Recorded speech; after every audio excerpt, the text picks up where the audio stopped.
عليكم ورحمة الله وبركاته. مساكم الله بخير جميعا.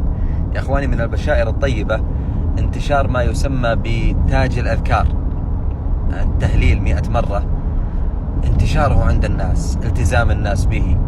هذا شيء من الأشياء التي تفرح، يا رب لك الحمد.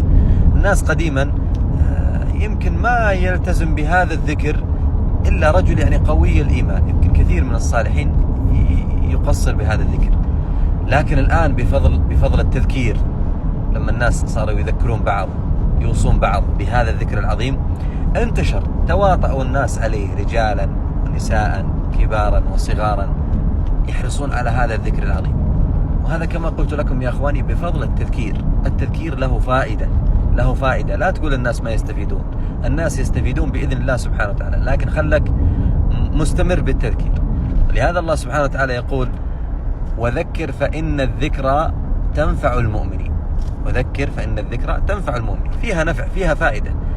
والقاعدة تقول: ما تكرر تقرر. الشيء الذي تكرره مرة، مرتين، 3، 10، 100، 200 يستقر عند الناس ويعرفونه ويعرفون فضله. حتى واحد من الشباب أمس يكلمني يقول: توني عرفت أنه من فضائل هذا الذكر العظيم أنك تكسب ثواب اعتاق 10 رقاب. لا إله إلا الله، ثواب اعتاق 10 رقاب وحرز من الشيطان. ولم يأتي أحد يوم القيامة بأفضل مما جئت به، ب10 دقائق فقط.